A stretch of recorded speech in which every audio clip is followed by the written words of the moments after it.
What's up guys, Speed here, and today I'm bringing you a topic that I'm really fond of. I think this is something that is going to be super useful for every single player in Dota, and we're going to be talking about who to prioritize in team fights. We're going to be looking at a few fights and really breaking down how you can really pick apart the fights and get maximum efficiency out of your hero. And I'm very excited. This is a fantastic Morphling comeback, and let's get into it. This pro guide you're about to see is one of hundreds, just like it, over at GameLeap.com. GameLeap is your #1 stop to become a specialist in your desired role fast. Check us out today with the discount link in the description below to unlock your hidden potential, but for now, let's hop into the video. So in this first fight, we're about 12k behind and they're diving our base, in typical NA pub fashion. Now, how do I punish this? I have a few options, right? If I look at it from free camera, I see an Earthshaker top, and these three heroes. In fact, it's better if I just look at it from player's perspective so you can see what I see. But my camera's a bit ahead, right? So I know the Wraith King's here, and then I see the two supports and the Earthshaker. And this is going to be the main subject of the video. Who do you think you should go on typically as a core? Now, my philosophy is that cores should typically go on supports, and supports should typically go on cores. Now, of course, this is not a set guideline. Dota is way too complex of a game for you to say, like, this is the complete gold standard that affects every single game, and if you do anything else, you're wrong. But the premise of this video is going to be that cores should go on supports at the beginning of fights, especially team fights, and supports should worry about controlling the cores. And as a result, I know that if I jump on the Wraith King here, I'm going to get hit by a torrent, I'm going to get hit by a boat, I'm going to get hit by a fisher. So instead, what I do is I try to eliminate those threats. So the first play I make is I hop for the shaman, using my Lincolns to kind of control him up a bit. I unfortunately missed my first pounce, but you notice I put him in a very odd situation. I check his items, I'm like, okay, I now know that he has a blink, so I'm like, okay, he's going to blink out after this shackles. But I'm still able to end up getting the kill as I figure out where he went. And then what do I do next? They start to buyback, but instead of looking to ever kill this Wraith King, I completely ignore him. And instead, what do? I go for this Kunkka kill, as for some reason I'm full strength. That's pretty bad. Excuse my Morphling gameplay. But you notice I pick off these supports, really removing a lot of the control that they have. In fact, I see the buyback shaman come in instantly, snap my fingers, kill him. I know he's my priority. No hesitation. I see the shaman, I blow him up. And that really helps me have some clarity in these team fights. I don't think, okay, I might go on the Shaker, I might go on the Wraith King, I might go on the Pugna. While all these targets can be good, you know, I could kill the Pugna from full if I hit him with the Fisher and such. Totally. Maybe it's a good option in some fights. But I make my life easy and say, okay, I'm going for the Kunkka and the Shaman, and I take them out. I take both of them out. And as a result, let's look at the rest of my team from the fight.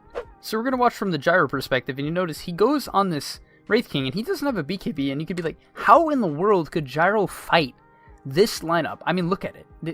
This lineup's giga hard to fight without a BKB. How can he fight without a BKB? Right?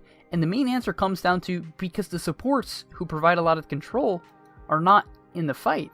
So he's able to get a full flak off, able to prevent getting kited, gets a rocket on this Wraith King, heals up. And you notice, like, even though this Wraith King dives and the Earthshaker and Pugna die, I mean, Pugna just overextended, they're able to get in and not get killed, right? He simply would have gotten killed if the Shaman got a Shackles off or got a Snakes off on him, Hex, etc. Or if the Kunkka got a boat combo, a clean boat combo on him. But that didn't happen because they were generally preoccupied with me. Right, so I'm basically also saving my backliners by playing on their backline. Now you have to be careful because some cores, you know, you might not be able to do this every game, but often if you're a troll, you want to try to kill their supports so they don't kite you with Glimmers and Force Staff. If you're, I watched an Alch replay recently.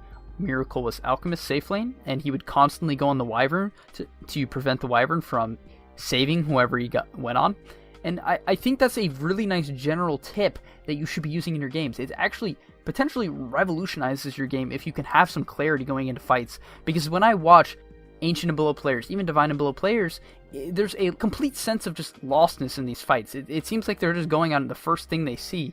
And that's a complete mistake, right? You really want to consider your options. So coming up in this next fight, you're going to notice a very similar trend, right? I'm staying on the trend. So I turn into Earth Spirit this fight, which obviously allows me to get to the back lines. That's the goal here. I see the Shaman, and right, very clear targeting. I get a silence on him, and burst him down. I forgot to use my Ethereal Blade. I'm trash, so forgive me.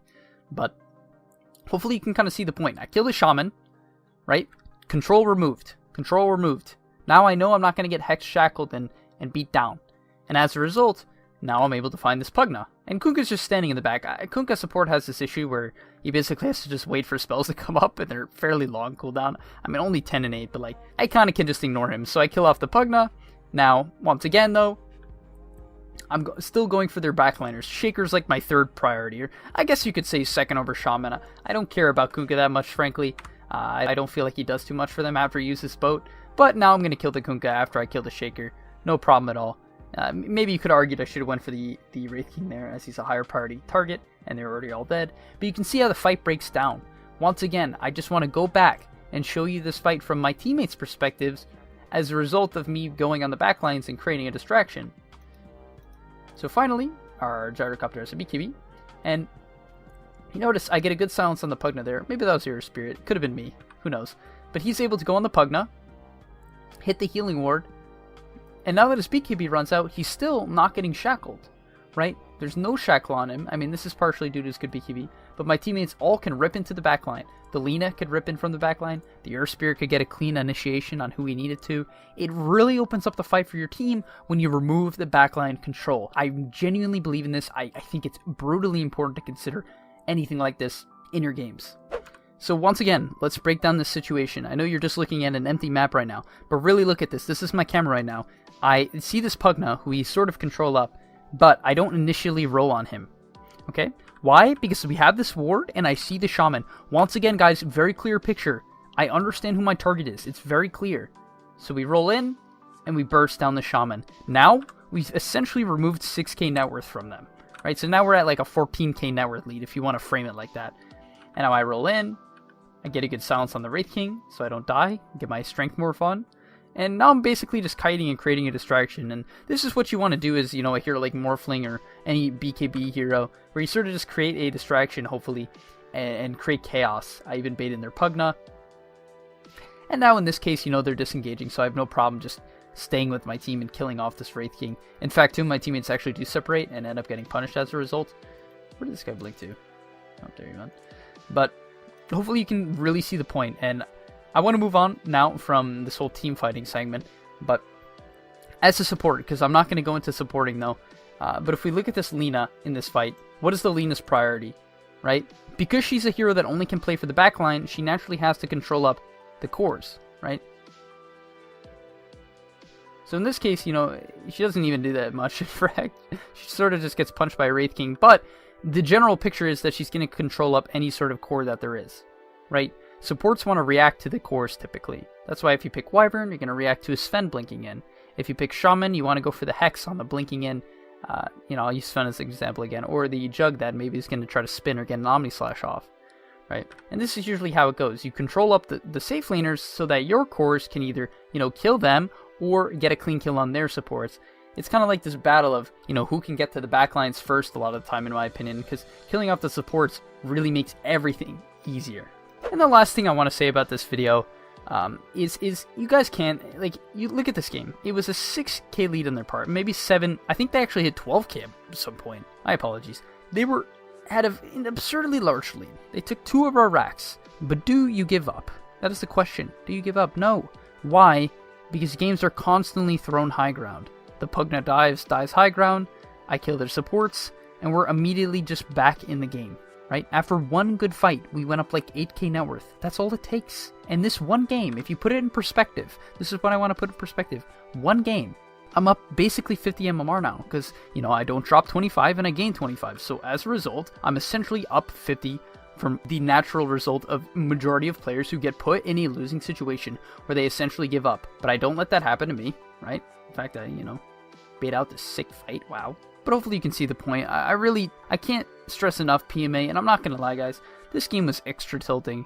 In fact, if you want the honest truth, I even rage buybacked after getting pinged a million times. And I think that's maybe the second time I've ever rage buybacked.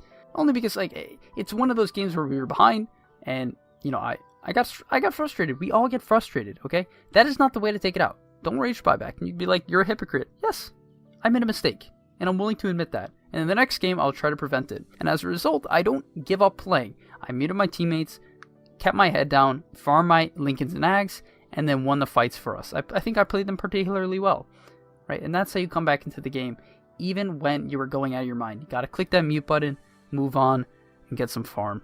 Thanks for watching. Hopefully you guys learned a lot about team fighting and maybe some target priority in your games. And really, make sure you have your camera up, are choosing the right targets, and you're going to notice a huge increase in MMR, at least in my opinion, because I think this is one of the biggest topics of Dota that people don't really cover. Are you tired of being hard stuck at your rank? Over at GameLeap.com, we have a library of hundreds of guides authored by pro players and coaches covering literally every aspect of Dota. Whether you're looking to master a new hero or role, or just polish up your existing skills, GameLeap is the proven place for competitive gamers to hone their craft and unlock their secret potential. Hit the link on screen right now, to take advantage of our special offer for a 25% discount, guys. 25%, and start your journey today.